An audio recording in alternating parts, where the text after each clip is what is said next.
الحمد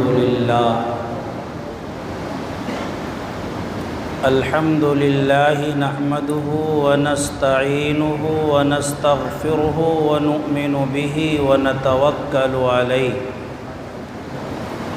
ونعوذ بالله من شرور أنفسنا ومن سيئات أعمالنا من يهده الله فلا مضل له ومن يضلله فلا هادي له ونشهد أن لا إله إلا الله وحده لا شريك له ونشهد أن سيدنا ومولانا محمدًا عبده ورسوله قال جل وعلا في القرآن الكريم يا أيها الذين آمنوا إن تطيعوا فريقا من الذين أوتوا الكتاب يردوكم بعد إيمانكم كافرين وقال النبي صلى الله عليه وسلم من تشبه بغيرنا فليس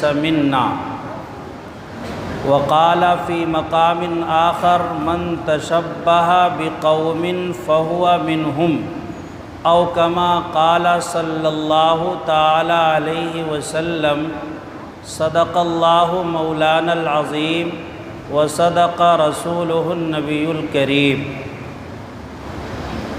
اے مہر و ماہ ستاروں کی روشنی کیا ہے، اے مہر و ماہ ستاروں کی دلکشی کیا ہے، نبی کے حسن کے آگے یہ چاندنی کیا ہے، اگر ہو آنا تو آنا نبی کے روضے پر، اے موت تجھ کو بتاؤں گا زندگی کیا ہے۔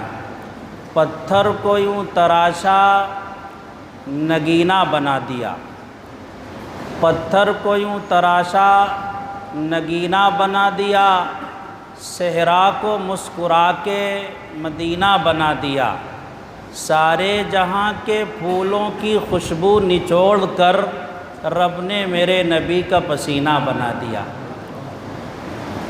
میرے پیغمبر کی ذات خوشبو، میرے پیغمبر کی بات خوشبو، میرے پیغمبر کی ذات خوشبو، میرے پیغمبر کی بات خوشبو، جنم لڑکپن جوانی خوشبو، نبی کی ساری حیات خوشبو،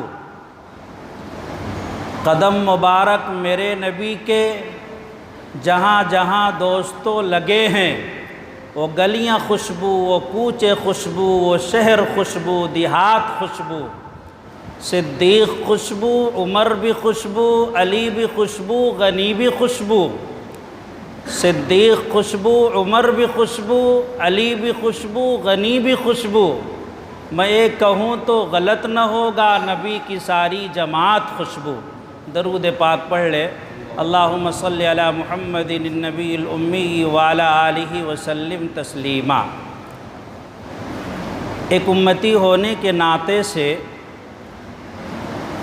اللہ کے نبی علیہ السلام کی ذات والا صفات سے جو چیزیں بھی متعلق ہیں، اس کے تعلق سے ہر مرد کو، ہر عورت کو، ہر بوڑھے اور بچے کو علم ہونا ضروری ہے کہ میرے اللہ نے جو پیغمبر بھیجا اور جس کے ہم امتی ہیں، اس کے کھانے کا انداز کیسا تھا، پہننے کا انداز کیسا تھا، رہنے کا انداز کیسا تھا، نشست و برخاست کیسی تھی، رفتار و گفتار، یعنی اللہ کے نبی علیہ السلام کی زندگی کے تمام گوشوں سے امت کا بچہ بچہ واقف ہو، یہ امتی ہونے کی حیثیت سے اس کی ذمہ داری ہے۔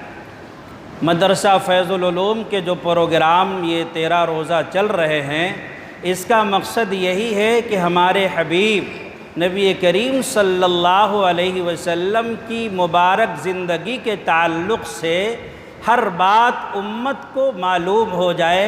اللہ تعالیٰ اس کوشش کو قبول فرما لے اور ہم جس مقصد کے لیے پروگرام ہو رہا ہے اس کے تئیں جو بھی اس کے مقاصد ہیں، اللہ پاک اس مقصد کے تئیں پروگرام کو کامیاب بنا دے، اور ہمیں نبی کی ذات کے تعلق سے اور آپ کی زندگی کے ہر گوشے سے جو بھی چیزیں متعلق ہیں اس کا علم ہو جائے۔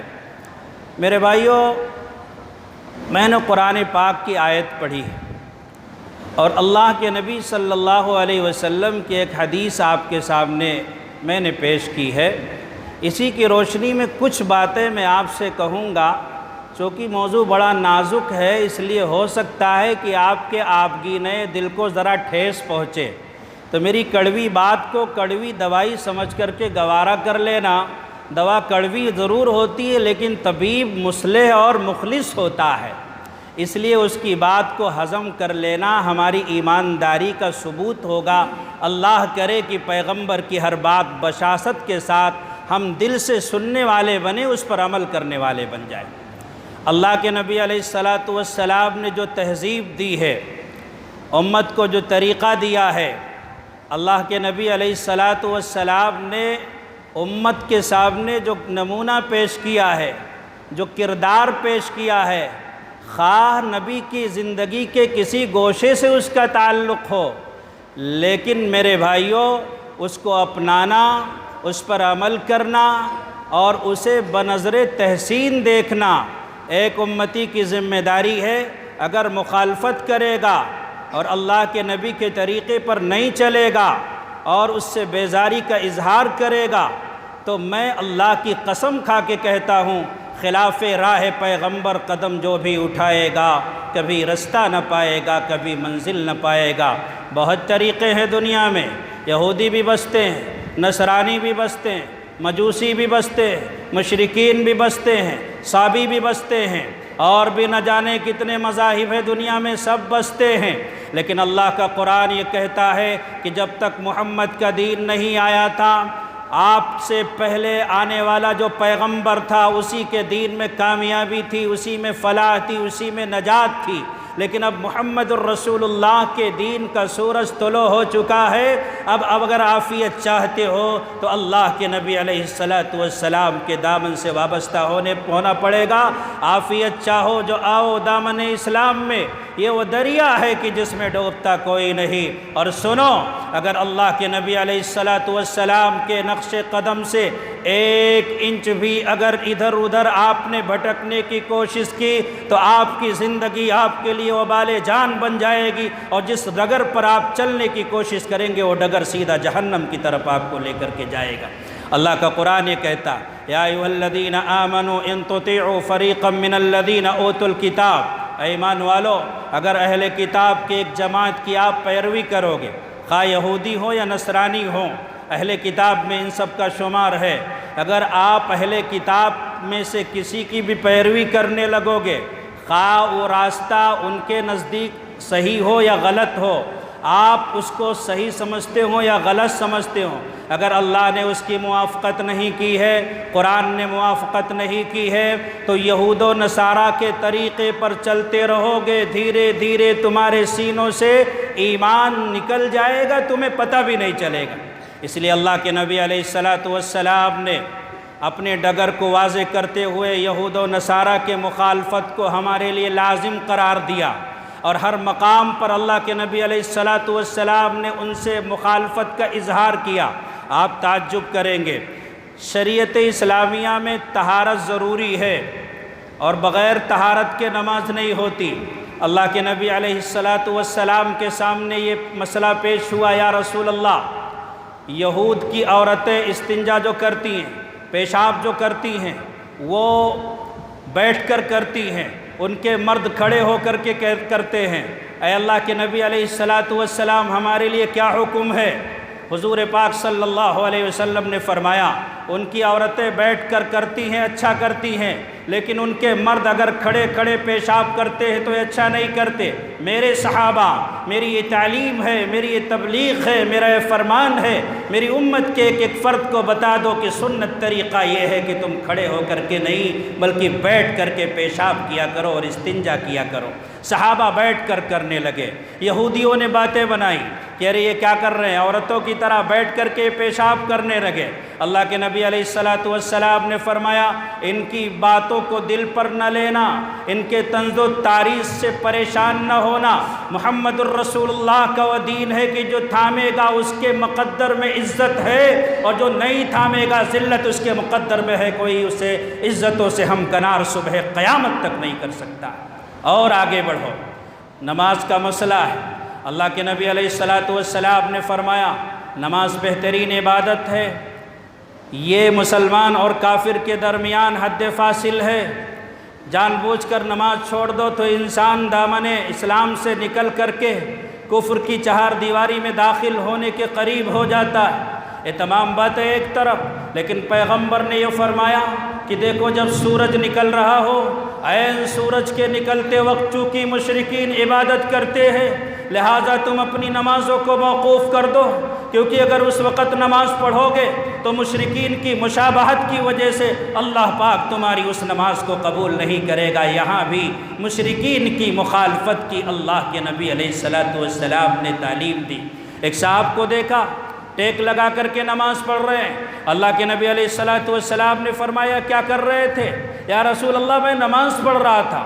ارے تم ٹیک لگا کر بغیر کسی عذر کے یہ جو نماز پڑھ رہے تھے یہ یہودیوں کے نماز پڑھنے کا طریقہ ہے، تمہاری نماز اس طریقے سے نہیں ہوتی ہے۔ یہودیوں کی مخالفت کرو، مسلمانوں والی نماز پڑھو۔ صلو کما رأیتمونی اصلی، جیسے میں پڑھتا ہوں اور میرے نقش قدم پر چلتے ہوئے میرے صحابہ پڑھتے ہیں ویسے تم نماز پڑھا کرو، اور غیروں کے طریقے پر نماز نہ پڑھا کرو۔ اور آگے بڑھیے، روزہ رکھنا باعث برکت ہے۔ اللہ کے نبی علیہ الصلوۃ والسلام بھی روزہ رکھتے تھے، اس امت پر روزہ فرض ہے۔ قرآن پاک میں یا ایھا الذین آمنوا کتب علیکم الصیام کما کتب علی الذین من قبلکم لعلکم تتقون، کہ دیکھو پہلی امتوں پر بھی روزہ فرض تھا، اس امت پر بھی روزہ فرض ہے، لیکن پہلی امتوں میں مثلا یہودی اور نصرانی جو روزہ رکھتے تھے پیغمبر نے فرمایا فصل صیامنا وصیام اہل الکتاب اکلت السحور، ہمارے اور اہل کتاب کے روزوں کے درمیان فصل یہ ہے، فرق یہ ہے کہ وہ بغیر سحری کے روزہ رکھتے تھے، تم سحری کھا کے روزہ رکھا کرو۔ یہاں بھی پیغمبر صلی اللہ علیہ وسلم نے یہود و نصارہ کی مخالفت کو ظاہر کر کے صحابہ کرام کو بتایا کہ تمہیں ان کی مخالفت کرنی چاہیے۔ میرے بھائیوں، اچھی چیزوں میں اگر مخالفت ہے تو ظاہر ہے کہ بری چیزوں میں مخالفت اور بھی ضروری ہے۔ اب بات آ گئی ہے تو میں کہتا ہوں، اللہ کے نبی علیہ الصلوۃ والسلام نے فرمایا من تشبہ بغیرنا فلیس منا، ایک جگہ فرمایا من تشبہ بقوم فہو منہم، جو انسان کسی قوم کی مشابہت اختیار کرتا ہے، مجھے چھوڑ کر کے کسی اور کو اپنا آئیڈیل مانتا ہے، مجھے چھوڑ کر کے کسی اور کے ڈگر پر چلتا ہے، کسی کے اور کے طریقے کو اپناتا ہے، اللہ کے نبی علیہ الصلوۃ والسلام فرماتے ہیں کہ قیامت کے دن اس کا حشر اسی کے ساتھ ہوگا جو جس کے ڈگر پر چلنے کی کوشش کرے گا۔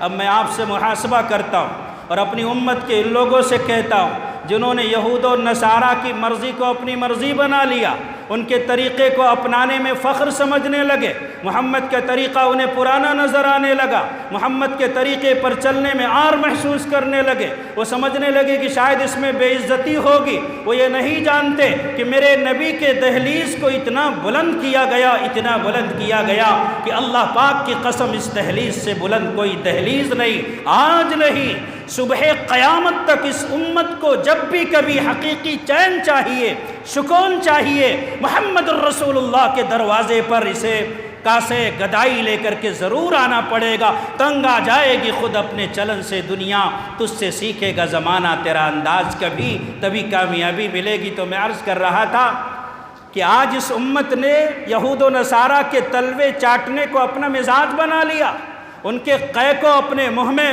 لا کر کے اپنے پیٹ میں اڈیلنے کو اس نے اپنا ضمیر بنا لیا۔ اسے نہیں معلوم ہے، اسے پتہ نہیں ہے کہ محمد نے ان کے مخالفت کی تعلیم دی ہے۔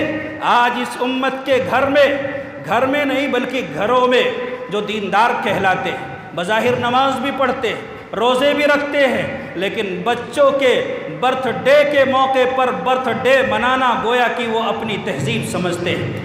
آپ سوچتے ہوں گے کہ اس سے کیا ہوگا؟ آپ مسلمان ہیں، کہتے ہم محمد کا دامن نہیں چھوڑیں گے، نبی سے محبت ہے، نبی کا کلمہ پڑھا ہے، نبی کی سنتوں کو اپنانے میں کامیابی کا ہمیں یقین ہے، تو پھر بتاؤ نصارہ کے دیے ہوئے طریقے سے چمٹ کر اتنا کیوں بیٹھے ہیں؟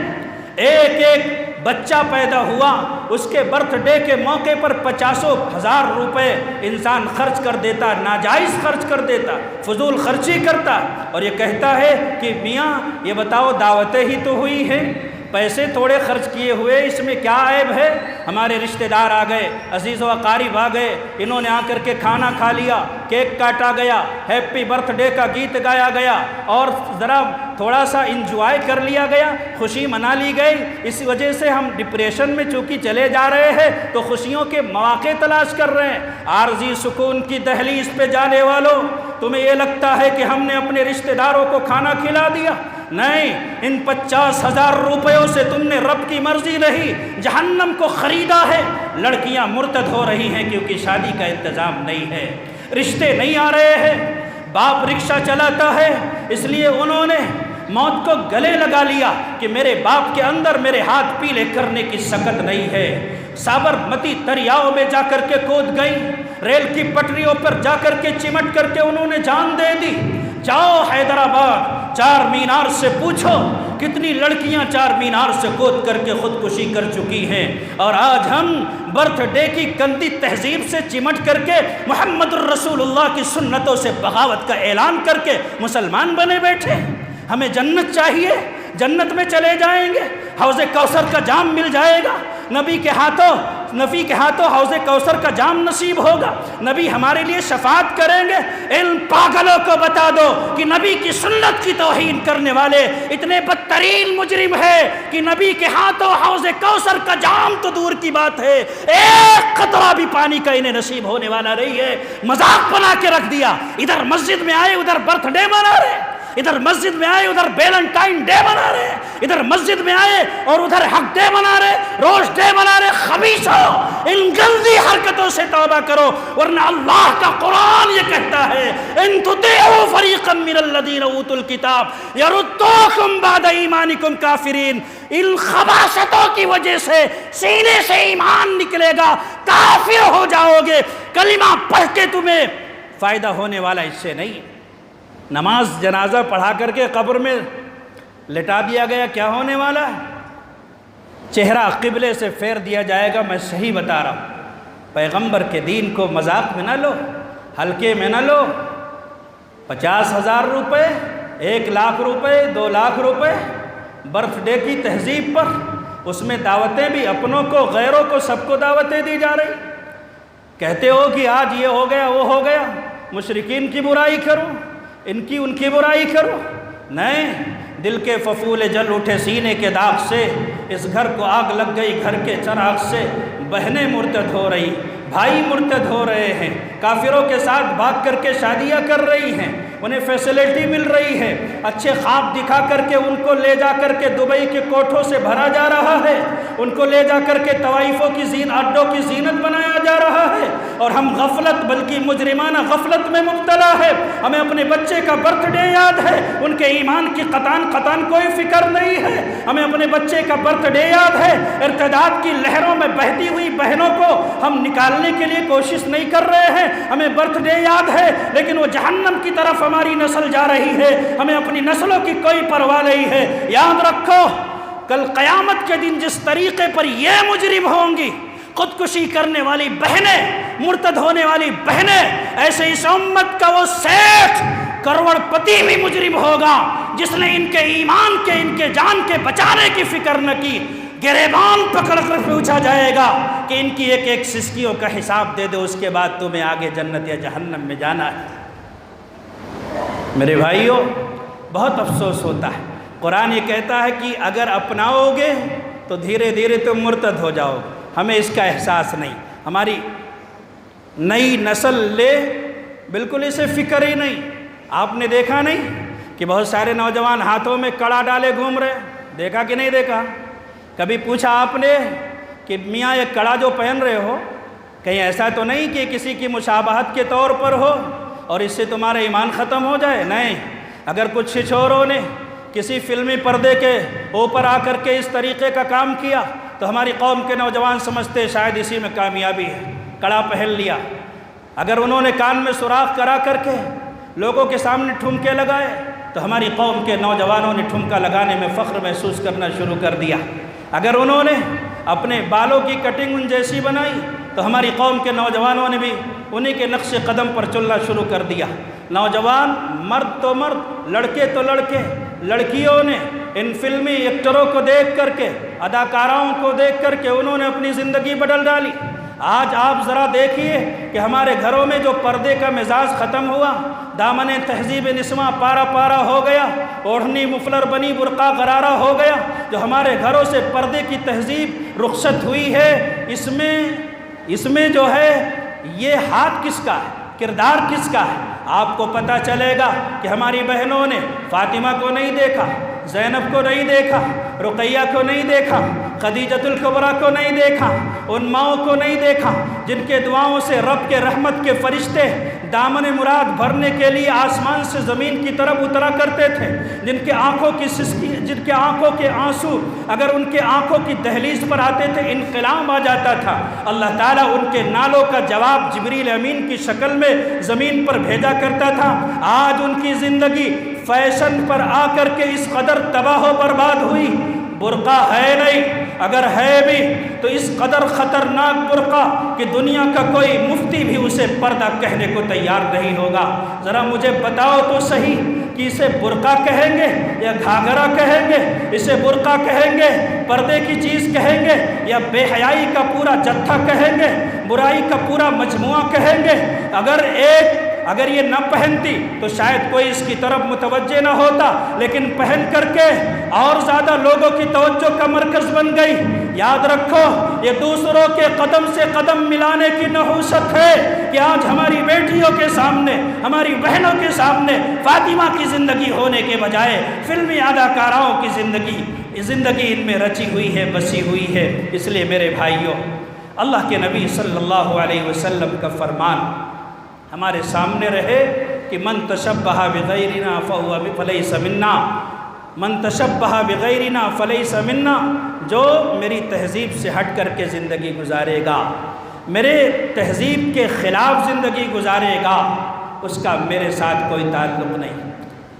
اپنا ٹھکانہ وہ جہنم میں بنا لے، اپنا ٹھکانہ کہیں بھی بنا لے، اس کا میرے ساتھ کوئی تعلق نہیں ہے، چاہے مرد ہو چاہے عورت ہو۔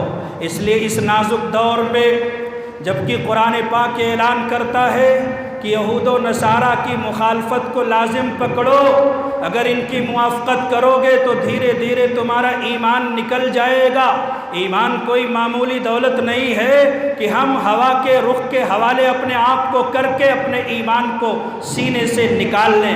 اللہ کی قسم، ایمان اللہ کے خزانے کی وہ حقیقت ہے جس کا کوئی بدل نہیں ہے۔ آج پوری دنیا کے اندر ایک ہوڑ لگی ہوئی، آج صبح کے اخبار میں بھی آپ نے دیکھا ہوگا کہ اتنے لوگ مرتد ہو گئے، غیروں کے دین میں داخل ہو گئے، اتنی لڑکیاں مرتد ہو گئی، غیروں کے دین میں داخل ہو گئی۔ انہیں بتانے کی ضرورت ہے کہ آخر ایسا کیوں ہو رہا ہے۔ ایسا اس لیے ہو رہا ہے کہ نقالی میں ہم بندروں سے بھی زیادہ آگے بڑھ گئے، جس کی وجہ سے آج ہمارے سینوں سے ایمان نکل رہا ہے اور نکالا جا رہا ہے۔ ایک واقعہ سنا کر کے میں بات کو ختم کرتا ہوں، ایمان کی حقیقت آپ سے بھی شیئر کرتا ہوں۔ اگر میری آواز میری بہنوں تک پہنچ رہی ہو، میری قوم کی بیٹیوں تک پہنچ رہی ہو، میری ماؤں تک پہنچ رہی ہو، تو میں اپنی بیٹیوں، اپنی قوم کے بہنوں، اپنی ماؤں سے بھی اپیل کرتا ہوں، اللہ کے واسطے ایک عالم کے دل کے درد کو سمجھ کر کے اپنے ایمان کی حفاظت کرو، سنتوں پر عمل کرو، یہود و نصارہ کی مخالفت کرو، تاکہ اس مخالفت کے نتیجے میں تمہارا ایمان کوہ ہمالیہ کی طرح مستحکم ہو جائے۔ ورنہ ایسا نہ ہو خدا نہ خواستہ کہ جس طریقے سے آج کچھ عورتیں کافروں کی جھولی میں گر پڑی، ایسے ہماری ماں اور بہنیں جو ہیں یہ بھی کافروں کی جھولی میں جا کر کے گر جائے۔ اللہ کے نبی علیہ السلام معراج کے سفر پر روانہ ہیں۔ حضرت ابن عباس رضی اللہ تعالیٰ عنہ کی روایت ہے، حدیث صحیح سند کے ساتھ مروی ہے۔ اللہ کے نبی علیہ السلام فرماتے ہیں کہ میں معراج کے سفر میں ہوں، جبریل میرے ساتھ ہیں، براق پر بیٹھ کر کے میں معراج کے سفر پر روانہ ہوں۔ اللہ کے نبی علیہ السلام ایک جگہ رک گئے اور کہنے لگے کہ جبریل امین مجھے یہ بتاؤ کہ یہاں خوشبو کس چیز کی آ رہی ہے؟ بہترین خوشبو ہے، ظاہر ہے کہ کتنی عظیم الشان خوشبو ہوگی کہ اللہ کے نبی جو سراپا خوشبو، جن کی ذات سراپا خوشبو، اللہ کے نبی علیہ السلام کے قدم مبارک رک گئے۔ جبریل یہ بتاؤ کہ یہاں خوشبو کیسی آ رہی ہے؟ اللہ کے نبی علیہ السلام نے ارشاد جب حضرت جبریل سے پوچھا تو جبریل علیہ السلام نے ارشاد فرمایا، اے اللہ کے نبی علیہ السلام، آپ کو معلوم نہیں ہے یہاں فرعون کی باندی کی قبر ہے اور یہ خوشبو اس کی قبر سے اور اس کی اولاد کی قبر سے آ رہی ہے۔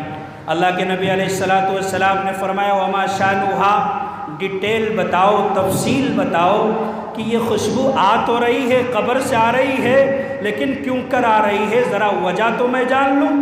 آپ بھی غور سے سن لیں میری بات کو دل کے کانوں سے، آخرت کے مسافروں یہ باتیں بہت کام آنے والی ہیں انشاءاللہ۔ حضرت جبریل علیہ السلام کہنے لگے کہ دراصل جب حضرت موسیٰ علیہ السلام نے ایمان کی دعوت دی، کلمے کی دعوت دی، جن کے مقدر میں ہدایت تھی انہوں نے ہدایت کو قبول کیا۔ فرعون کے گھر میں رہنے والی جو مشاطہ تھی، باندی تھی، اس کی بچیوں کو کنگھا کیا کرتی تھی، وہ بھی مسلمان ہو گئی، لیکن اس نے ایمان کو فرعون کے ڈر کے مارے، اس کے شر کی وجہ سے سینے میں چھپائے رکھا۔ لیکن کب تک چھپ سکتا ہے ایمان؟ مشک تو وہی ہے جو خوشبو دے اور لوگ محسوس کرے، ایمان تو مشک سے بھی زیادہ خوشبو تر ہے۔ بالآخر کنگھا دیتے دیتے ایک مرتبہ کنگھا گر گیا، اور جب کنگھا گرا تو باندی نے بسم اللہ کہہ کر اسے اٹھایا۔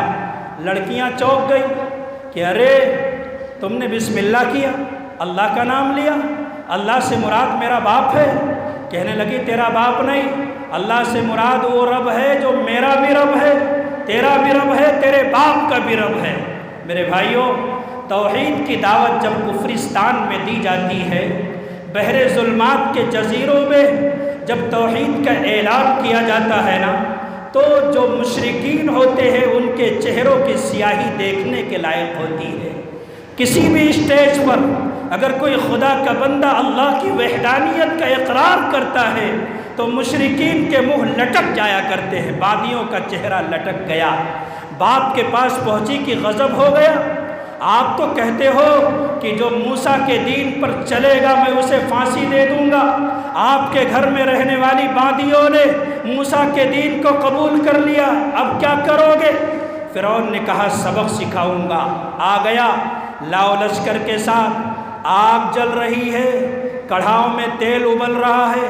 باندی کو بلایا گیا اور کہا گیا کہ دیکھ لے یہ آگ جل رہی ہے، کڑھا ابل رہا ہے، سن لے اگر تو مرتد ہو جاتی ہے، انکار کر دیتی ہے کلمے کا، محمد اگر موسیٰ کے دین سے پھر جاتی ہے تو تجھے ساری فیسلٹی دیں گے، تجھے اپنے محل میں رکھیں گے، نعمتیں تجھے دیں گے، تیرے بچوں کی پرورش کریں گے، لیکن سن لے اگر تو موسیٰ کے دین سے نہیں پھری ہے تیری تکہ بوٹی کر دیں گے، تیری اولاد کو اس آگ کے اندر دہکتے ہوئے تیل کے کڑھاؤں میں ڈال دیں گے۔ میرے بھائیوں، آج پوری دنیا کفرستان ہمارے ایمان کو سینے سے نکالنے کے لیے ایک جتھا ہو کر کے اعلان کر رہی ہے کہ ہمارے پاس آ جاؤ، ہم تمہیں فیسلٹی دیں گے، آ جاؤ ہمارے پاس شادی کرا دیں گے، آ جاؤ ہمارے پاس تمہیں فلیٹ دیں گے، آ جاؤ ہمارے پاس اچھی زندگی دیں گے، تمہاری زندگی کو جنت بنا دیں گے۔ جن کے دلوں میں ایمان پھسپھسا ہے اور ایمان کی قدر و قیمت نہیں ہے، وہ گول گپے کے لالچ میں ان کے بائک پر پیچھے بیٹھ کر کے اپنے ایمان کا سودا کرتی ہوئی آئے دن ہمیں نظر آ رہی ہے۔ تو ایسی زندگی پر انہیں بتاؤ کہ تم سے اچھی تو فرعون کی باندی تھی اور اس کا ایمان تھا، جس نے فرعون کے سامنے کہا اے ایمان کے سوداگر سن لے، اگر تو یہ سوچتا ہے کہ تیری دھمکیوں کے ڈر کے مارے ہم سینے سے ایمان کو نکال دیں گے تو نہیں ہو سکتا۔